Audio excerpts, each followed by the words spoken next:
Welcome to Rails, Ales, and Old Towns. Located in southern Germany, the state of Bavaria is a land full of traditions and dreamy landscapes full of lakes, onion domes, and alpine peaks. It's also known the world over for its beer culture. Yet, Bavaria is heaven for beer-loving travelers, providing the backdrop for more delightfully hazy trip memories than you can shake a stein at. After all, this is the land of Oktoberfest, beer halls full of Oompa bands, and the German beer purity law. Bavaria is also home to the beer garden. These leafy outdoor spaces are ingrained in the culture here, and if you're visiting the region during the warmer months, you simply have to go to one for a beer or two under the trees.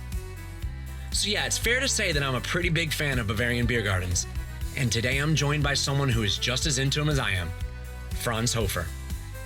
Franz is an expert on German beer culture who spends a good chunk of each year living in neighboring Austria. And during our conversation, he fills me in on the history of the beer garden, talks about some of his favorite ones in Munich and beyond, and gives us some tips on how to make the most out of our visit. All right, let's go to Bavaria. What is the gap between the train and the platform? All right, let's welcome to Rails, Ales, and Old Towns, Franz Hofer. His website, Tempest in a Tankard, is a leading resource for beer-loving travelers to Europe, and he's currently working on a book on the German beer scene. Welcome, Franz. Well, thank you for that introduction, Scott. Thrilled that you invited me on. Looking forward to talking to you today about what we're going to talk about. You could talk for hours upon hours about the beer scene in Germany. Yep. You could talk for hours upon hours about the beer scene in Bavaria. Oh, yeah. But today we're going to try to stick to beer gardens. The feeling you get in these places is the feeling you travel to Europe for. Oh, yeah. No, totally. It's these places, they're very unique to Central Europe, Germany, Austria, parts of the Czech Republic, but they sort of are identified really, really closely with Bavaria, sort of where they got their start. Yeah, and the thing I want to, hopefully we'll get across today, it's more than just a place outside to have a drink. Oh, no, yeah, and totally. There's so much more going on there than just a place to have a beer. I think, we talked about this briefly before we went live, this notion of Gemütlichkeit. This word that is very, very difficult to translate into English, but it can mean anything from kind of like a cozy setting to, something that's a little bit more rustic, evokes kind of a nostalgia for times past, this kind of thing. So, you can think of Gemütlichkeit as something that applies to interior spaces like the Wirtshaus, which translates loosely as an inn or a tavern, and then of course the beer garden. It's outside, it's al fresco, but people do talk about the beer garden as falling under this sort of like structural feeling called Gemütlichkeit. And you Scott, I'm sure you've been to a few beer gardens as well. It's much different than just going out into your backyard and cracking, even a German beer and pouring it in a nice mug. There's just so much more to it. At dusk, probably at its most magical.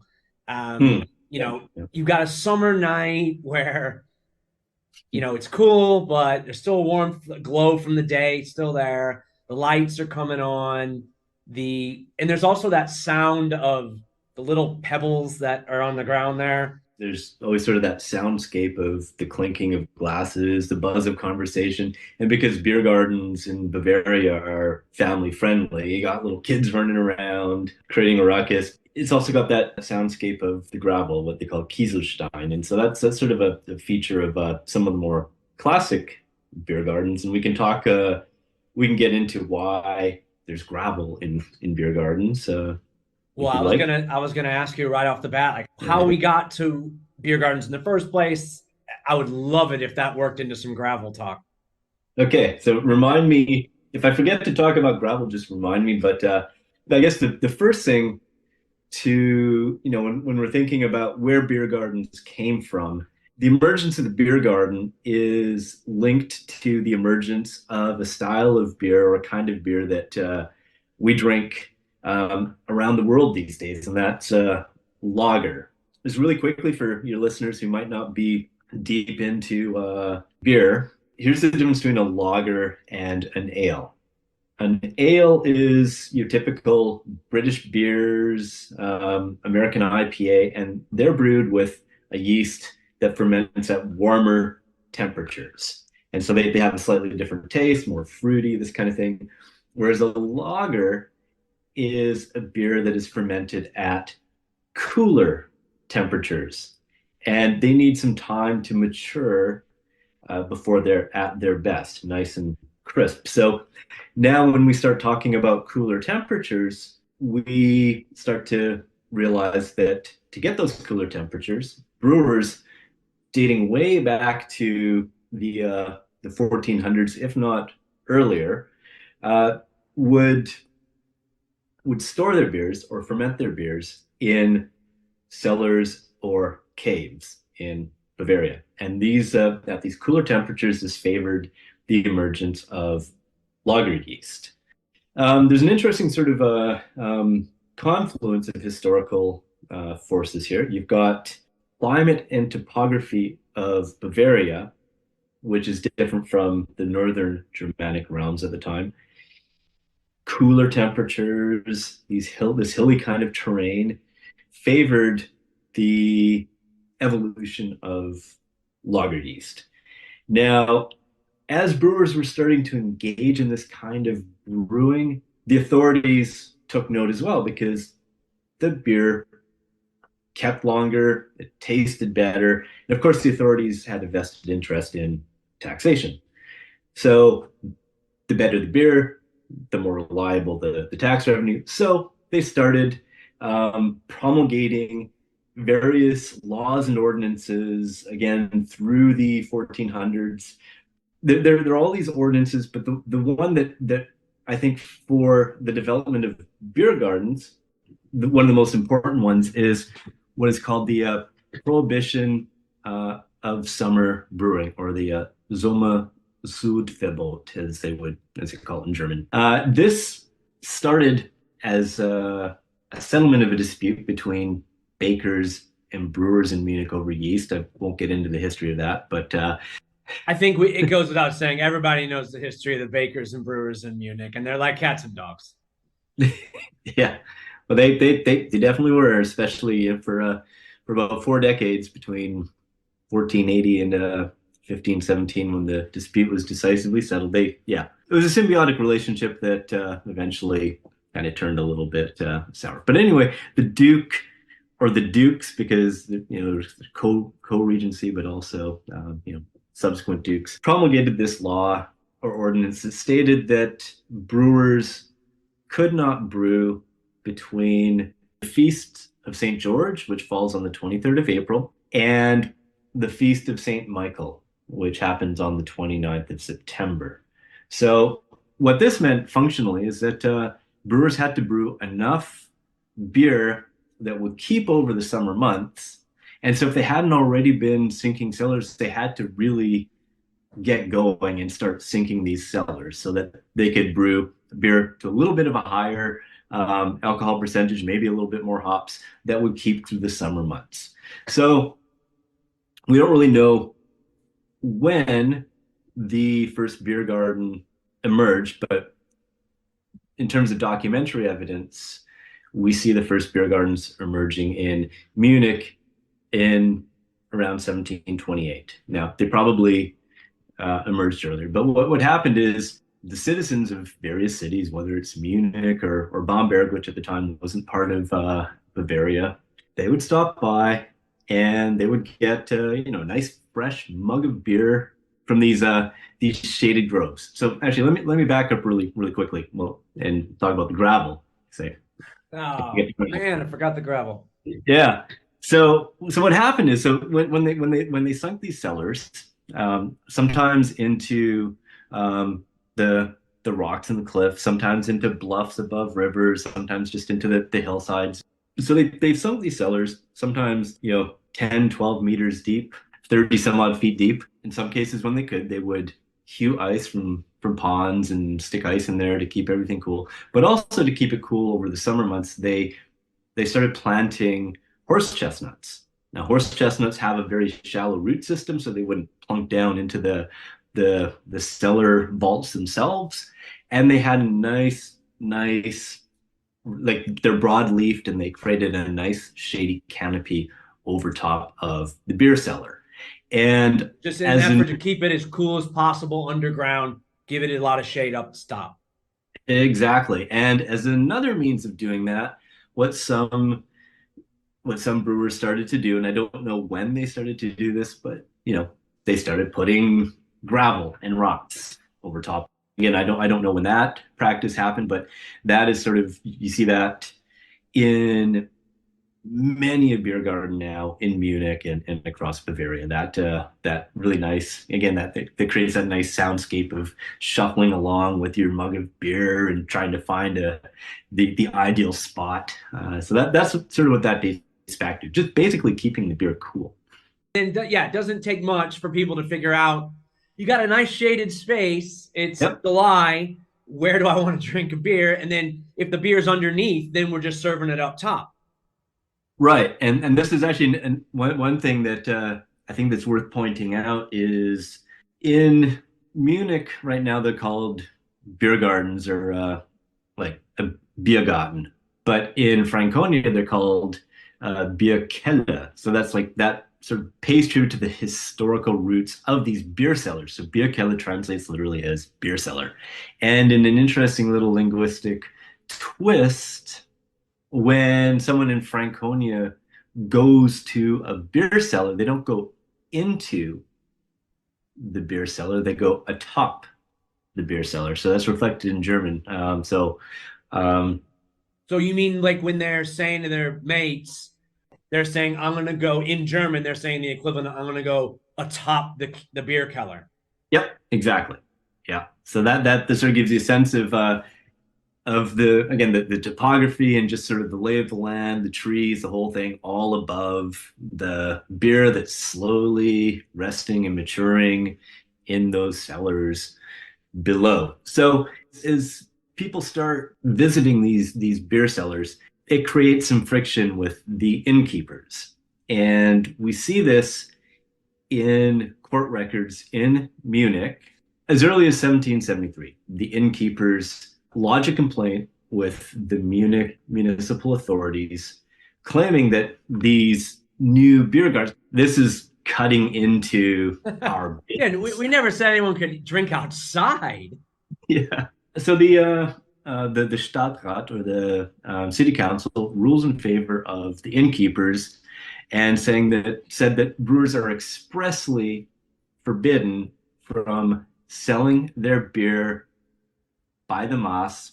The Mass is like the leader. So the only thing they could do is they could sell in grosso, so basically in bulk, like by the keg or the cask, to innkeepers. So the idea was the innkeepers would go get their beer in the casks and bring it back to the Wirtshäuser, the inns. Well, the brewers and the citizens of these respective towns and cities, well, in Munich in this case, just ignored the law that was promulgated. I don't know if any brewers were ever punished. I mean, it would take a little bit of time to dig around in the archives, but what we do know is the practice just kept right on going. And you see several times the innkeepers are lodging complaint after complaint after complaint. The brewers keep breaking the law manifestly. It was one of those things where it's sort of like, I guess, a demand thing. The people just preferred, especially in the warmer months, they preferred drinking outside, having al fresco beer in the shade that was nice and fresh, straight from the cellar. They preferred that to going to like a stuffy inn where people were smoking and maybe the ventilation wasn't that great. I mean, it was kind of in some ways a no-brainer. And so this dispute came to a head, and this is another really, like, probably the most important law or ordinance that was promulgated with regard to the development of the beer garden as we know it today. King Maximilian I, who was also previously Duke of Bavaria. He was elevated to king as part of, followed of a Napoleonic era. He eventually intervened in this long simmering dispute with kind of a Solomon-like decree.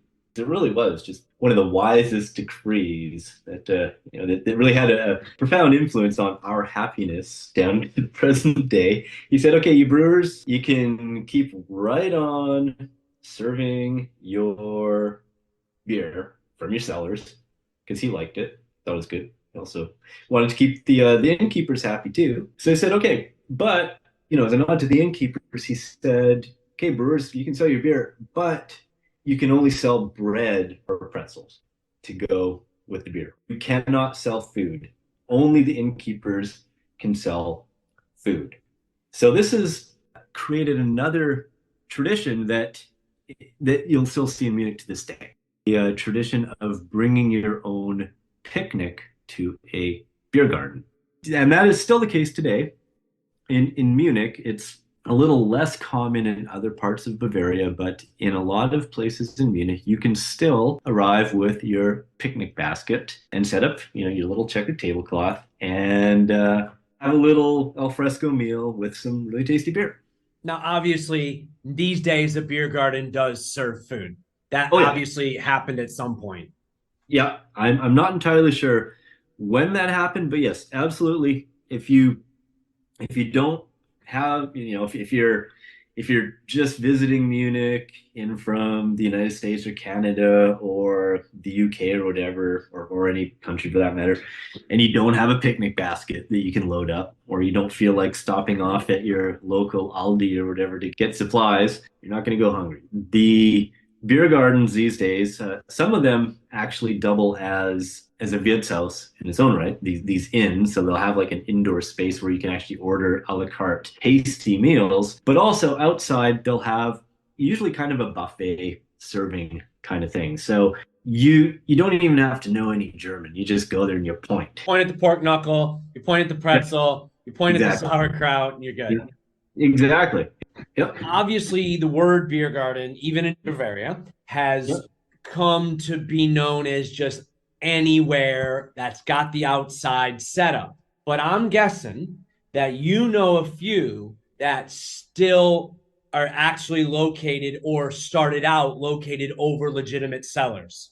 Oh, yeah. Yeah, absolutely. Because am I right in that for example, a favorite of mine is I love at the English Garden the Sea House one. Oh yeah, that's on the side of the lake. But surely that was not over cellars ever. No, I don't think that was. I mean, there may have that would have been a water table issue because the water table in Munich is only about a meter deep, which is why they moved out to the outskirts. But yeah, so there's a beer garden. There's beer gardens that are just beautiful places to enjoy an al fresco and a beer and a meal, and they can still have that special atmosphere. But if you want to go hardcore and you want to go legit, what are some that you would suggest that actually you can walk over that gravel and know that there used to be cellars underneath you? Okay, so probably my favorite beer garden or Bierkeller, as it were, in all of Munich is the Augustinerkeller. And this is also great too. Not only will it likely become your favorite beer keller as well, but it's really, really close to the train station. Yes, it's like just a little bit, maybe a kilometer northwest of the main train station. So you just wander over there and you'll see all these wonderful, it seats like, I don't even know, like over 1,000 people. You've got oompa bands playing at various times of the day. Some of the trees themselves are actually under heritage preservation. So if you look, you'll see like little plaques on some of the trees, like Kastanienbaum 14, number 14 or whatever. So that, they can't cut that tree down unless it falls down in the storm, I guess. So that has, and you also, if you look at this, the topography as well, the part where you go inside the Wirtshaus, the inn, is up a little bit on a little bit of a rise, and underneath that was were the beer cellars. Now, I don't know when they stopped actually cellaring their beers at that particular location, but right around 2000, they converted those old vaulted beer cellars into a beer hall. So the Augustiner Bierkeller is probably one of the best all-in-one kinds of experiences you can have because you can go there at any time of the year. You go there during the summertime, you find your place with thousands of other people. You get your mass of super tasty Augustiner that's served from gravity from a barrel. Or if it's snowing, you go into the beer hall. Or say it's like the shoulder season, you go to the Viet's house. It's perfect. It's absolutely awesome. I'm just laughing because I'm just thinking of how idyllic this sounds of like you're literally a quintessential European experience too. Like you've pulled into Munich Hauptbahnhof, the central station, and 10 minutes later, 15 minutes later, you're in a beer garden. You've just walked out around the corner. And then maybe a few hours later, you're actually on a train heading somewhere else. Yeah, like you arrive in Munich, and even if you're just transferring trains, say you're coming up from Salzburg and you're heading north to Bamberg or whatever, you got an hour and a half. You can go to the Augustiner Keller, have an awesome beer, and be on your way. The other one, and this is so you can do a twofer, right? Within your first like 2 hours in Munich, go out to the Augustiner Keller, and then on your way back to the train station, stop at the Löwenbräu Keller. So this is almost due north of the train station, very, very close. You can get there in probably 5 minutes on foot. And this is one of these places that the beer garden itself is it's not that large, but this is the last extant example of beer castle architecture from the 19th century. So when you approach it, you'll be coming up to this place and you're like, what is this? It looks like a castle. And then it's a beer garden or beer cellar. And also it's a fairly renowned beer hall as well. So another one of these places where you can have you're not limited to summertime. You can go there at any time of the year. So these are both really close to the train station and are also historic beer cellars. So the other one I want to mention within sort of not within the city limits, but within walking or a short tram or subway ride is the Salvator Keller, and that is up on the Nockherberg, a little hill on the eastern side of the Isar River, and that is where Paulaner built their big beer garden, and it's famous, to this day for the Starkbierzeit celebrations, the season of strong beer, and that is basically a celebration of Salvator Doppelbock, and it's sort of a Lenten kind of festivity where people get together in the former cellars underneath the Paulaner beer garden, and they drink Doppelbock by the liter. It's crazy. Yeah, I mean, it's just like I know people listen won't believe me when I say this, but it's not about drinking necessarily. It's just such an authentic part of the experience in this part of the world. It's like you're just killing so many birds in one stone here. You're having a drink, it tastes good, you're having fun, and you're really getting this view in on the culture. Oh yeah, and on that note, what I'd also recommend is if you want to see if you're only in Munich for a short period of time and you want to see as many beer gardens as possible, try to go and visit the beer gardens before 4 p.m. because typically after 4 p.m. because it gets so busy after 4 o'clock, you'll see a sign after 4 p.m. we only serve beer by the mass, so by the liter. So if you don't want to be locked into a liter of beer, if you go beer garden hopping, if you want to have maybe a half liter, which is the smallest size they serve, and maybe visit a few beer gardens and not get completely sloshed, try to visit the beer garden. A lot of them open as early as 10 a.m., 11 a.m. So you can start your day and with a half liter here, a half liter there, and then if you really want to have that experience of the Moss, which you should, then hit one of the beer gardens or beer cellars after 4 p.m. What do they serve the larger ones at night because of expedience? Like, because it gets so crowded, it's just easier to get more beer out. Yeah, it's because the lineups are huge and they're just, they don't want to screw around with somebody like, oh, do I want a small beer or a large beer? They're just like, here, take your beer. Get out of here. Go drink your beer. What is the gap between the train and the platform? Okay, well, I just wanted to take a second to say thanks for listening to Rails, Ales, and Old Towns. I hope you're enjoying this episode and that it's helping you get excited for your next European adventure.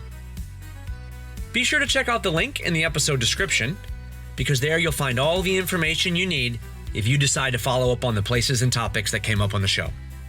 Oh yeah, if you are digging the podcast and you had a spare minute, I'd be forever grateful if you were to leave a review or a rating on the platform you're listening on, as those little things do go a long way.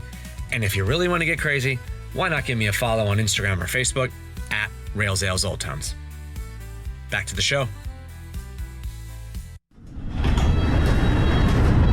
What is the gap between the train and the platform? Now I want to talk to you about you've said on your website that your first, you called it a conversion beer, Mhm. which the beer that made you see the light, or where the holy light was, a wheat beer. Yep. And I've gotten very similar experiences. Belgian whites and German Bavarian Weiss beer are the ones that help me fall in love with the European beer and beer scene. And I don't think wheat beers get enough love. You can absolutely get a wheat beer in a beer garden. In addition to typically, and this is more Munich specific.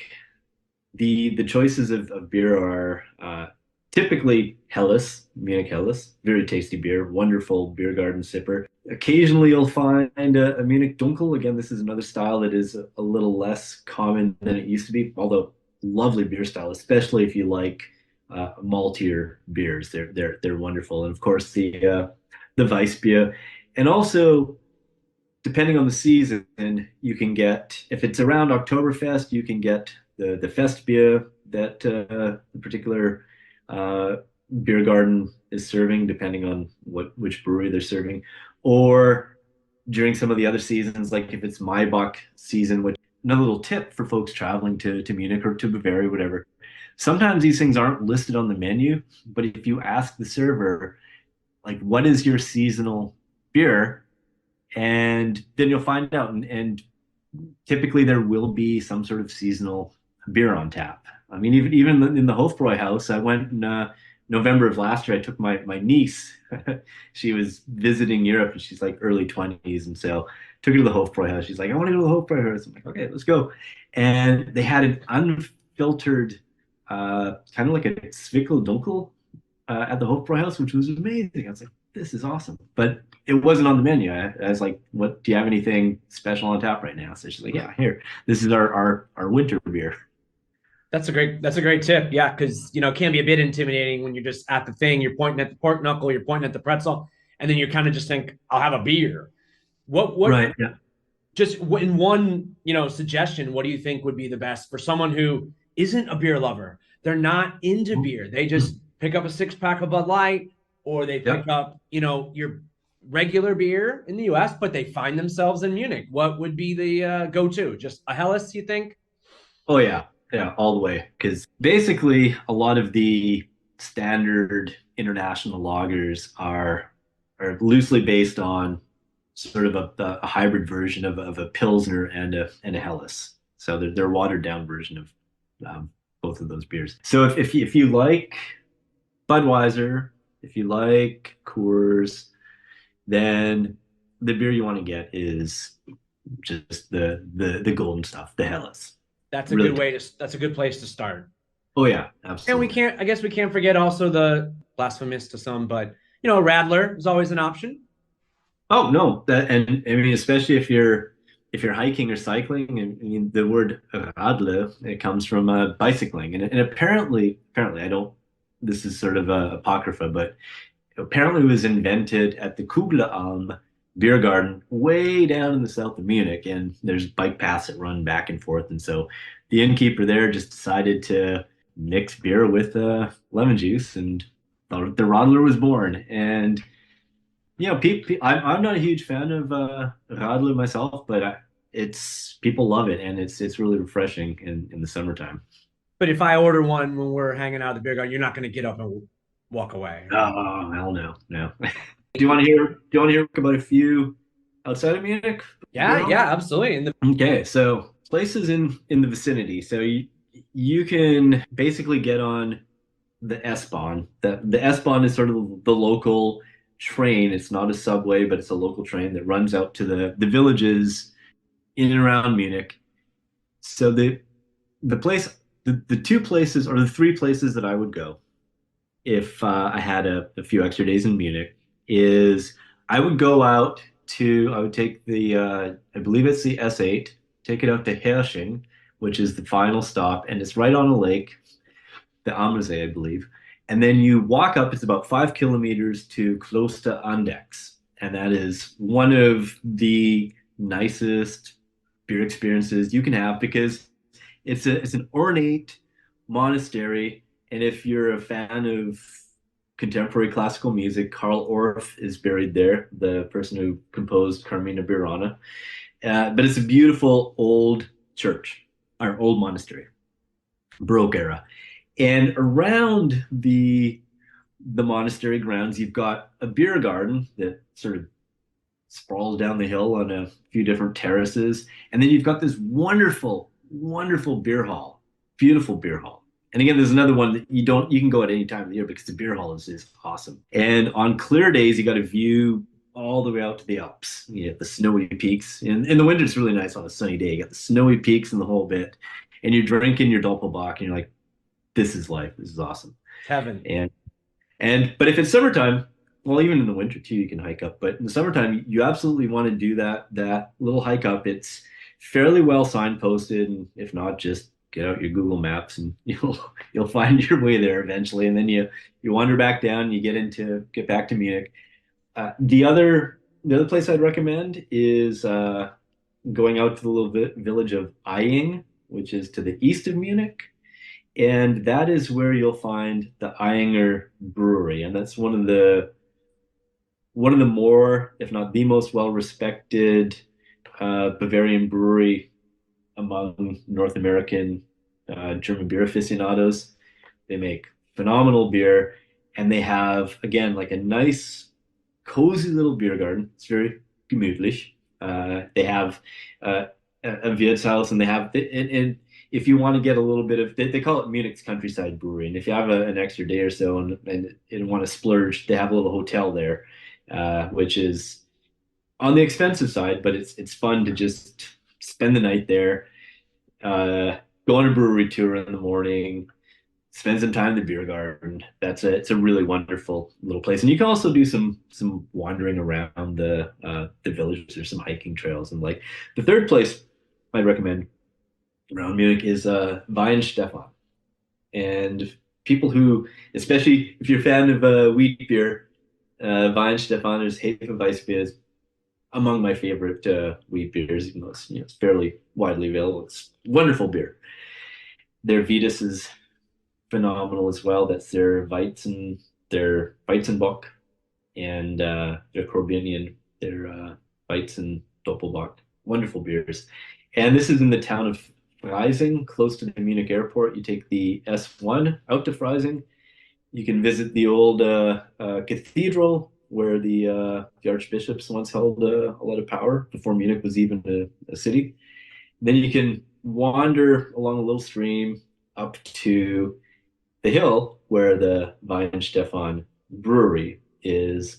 Take a tour or go to the beer garden. There's a nice little beer garden as well. Again, you'll see topographically, it's got a nice view over top of the valley. So I don't know if they still lager beers there, but there was lagering going on at some point for sure.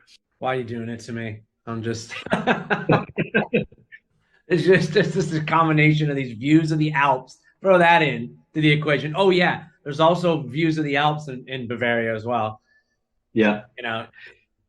It's And I'll just mention this is a little ways away from Munich, but so Upper Bavaria. Some people go a little bit confused, like Upper Bavaria, So Lower Bavaria is the stuff to the north. oh, that's really confusing. Yeah, because it's lower land, whereas Upper Bavaria is highland, and it's to the south where the Alps are. You go out to Berchtesgaden, you walk to Königssee, which is maybe, I don't know, 45 minutes, an hour away from Berchtesgaden. And then you get on a boat, and the boat goes along the Königssee, and in the midst of like there's this glacial lake amid towering alpine peaks. Then it deposits you in it's a little chapel. It's kind of an iconic chapel. It's like got little red onion domed roofs in the whole bit, and it's called the Chapel of Saint Bartholomew, or Sankt Bartholomew in German. And there's a beer garden right beside it, and so you're sitting there, and it's on the banks of the Königssee. So you've got this pristine glacial lake, almost blue black in color.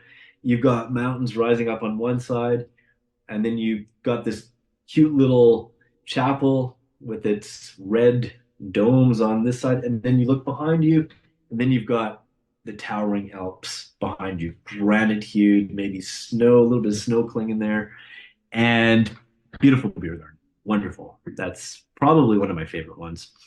And then Franconia, I mean, the sky's the limit there. The sky's the limit. Like Franconia is basically, that's where they still call it the Bierkeller, and not if you say beer garden in Franconia, they'll look at you askance. They totally will. And so you've got these Bierkeller, and they almost all of them are in that sort of classic historical beer cellar kind of topography. So just really quickly, in Bamberg too, that you want to go to is the Spezialkeller, which affords you one of the most beautiful city views of any beer keller or beer garden you'll ever go to.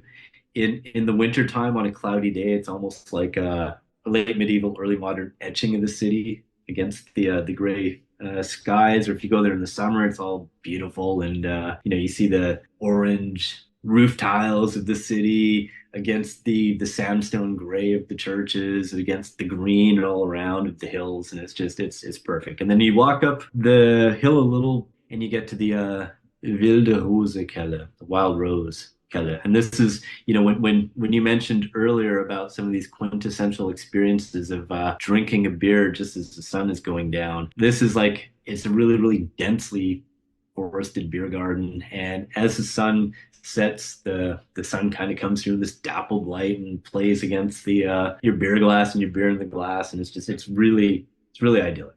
Beautiful place. So those are in Bamberg proper? In Bamberg proper, within the city limits.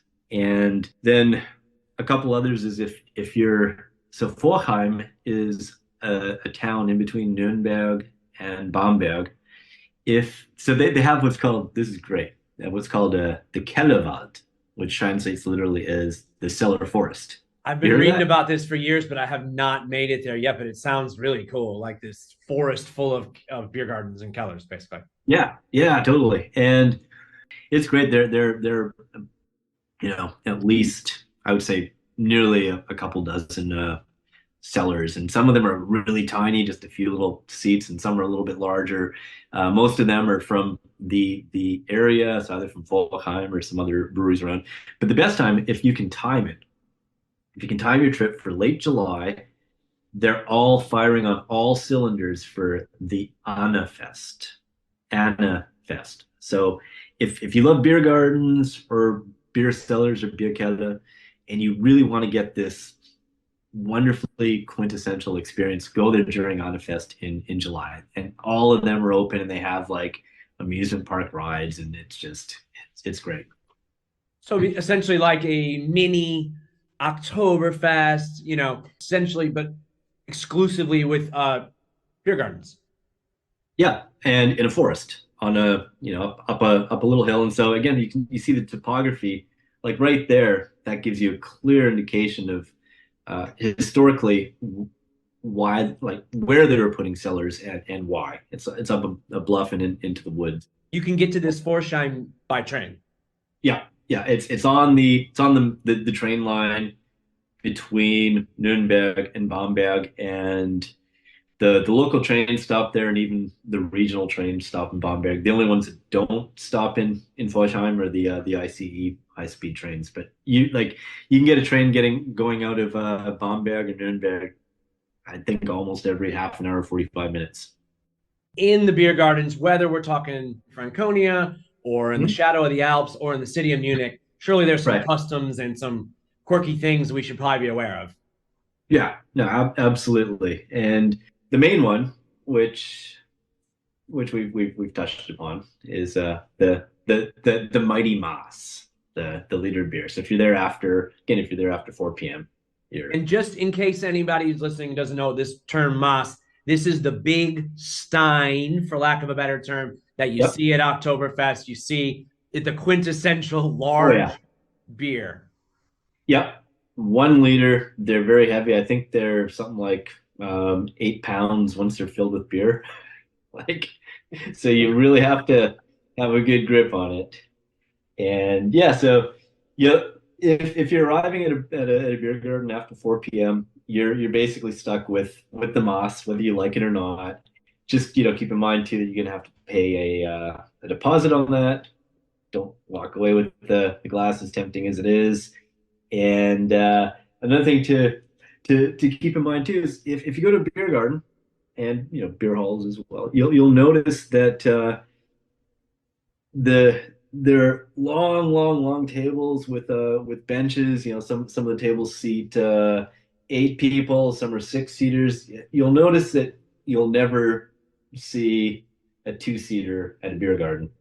And there's a reason for that. The beer garden is about conviviality. It's about bringing together different people from different walks of life in this space to sort of foster conviviality. And so it is. So if you're walking into a full beer garden and it looks totally crowded, it is not at all impolite, and this goes against all the grain, it goes against the grain of good sense of any North American, but it is not at all impolite to say, oh, is there space at this table? And people they'll squish together and they'll make space for you. And, on the other side, the flip side is if you're sitting there at, you're alone in a beer garden, you're checking your phone or whatever, you're like reading a book. It is the absolute height of rudeness if someone were to come along and say, can we sit down here? And you're just like, no, like I want this table to myself. So it's all about conviviality. It's all about fostering conversation between strangers.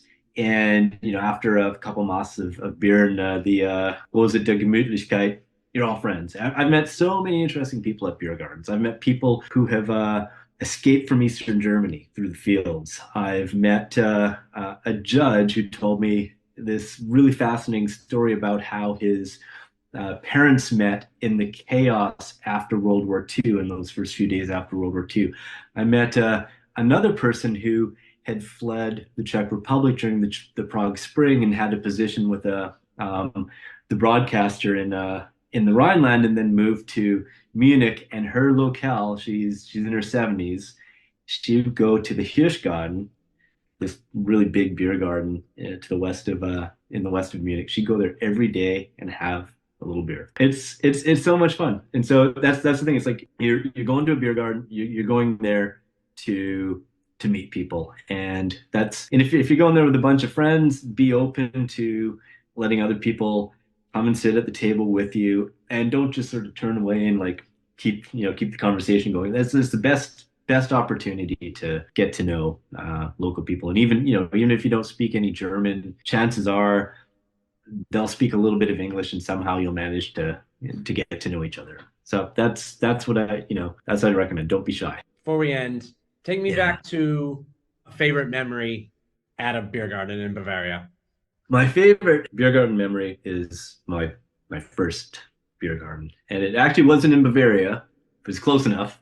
It's in Salzburg, which is just across the line into Austria. And so this is one of these weird things about how memory plays tricks on you. Like I've written about this experience a few times, and I've written about it in slightly different ways. Mainly because I can't remember if I went there with my parents on a family trip or if I went there with friends a year later. But I do remember the feeling of it and the experience of it. So it's kind of immaterial whether it's there with my family or with close friends. Anyway, what sort of led up to this is we're walking along. It's like a sweltering day in Salzburg, and really, really hot sunny day. But then it was, in the afternoon, the clouds are starting to mass. It's getting sort of like darker, stormy looking. We're sweating. We're like, okay. Someone had, at the time, it was a guidebook called Let's Go Europe. And so someone was looking at the guidebook. It's like, oh, there's a beer garden close by where we're at. It's just across the river. If we walk across this bridge, we're like, okay, let's do it.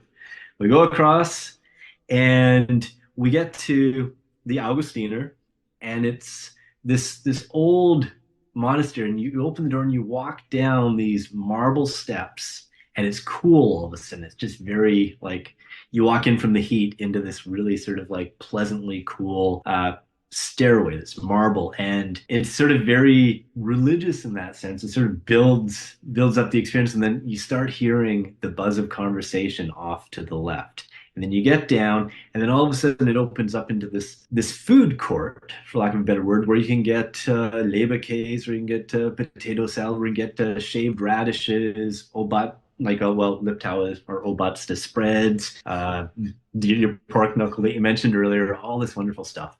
Then you eventually wind your way through, and beautiful beer hall too, but you get to the area where they serve the beer. And there's a ritual involved in that too. You select your mug off the shelf, whether you want a half liter or a liter, and then you walk over to this little place that's filled with water. You rinse it out, and then you bring it to the people, and they have these massive casks of beer, and they're just running through these things so quickly, and they'll, if you're lucky, you get there, they'll bang, bang, bang, they'll tap the cask, and you get your fresh thing. And so on this particular day, we'd walked in as the clouds were massing. We get into the beer garden just as the storm broke, and the rain is just lashing the canopy of these horse chestnuts overhead. We find a seat, and it took about 10 minutes before the water started trickling through. And it was just this really just wonderful feeling. We're sitting there, cooling ourselves off and having a beer and a little bit of food, and it was wonderful. And I'm like, this is great. I want to do this more often. Well, thanks for sharing stories of doing it more often with us, and I hope we'll have a beer in a beer garden at some point.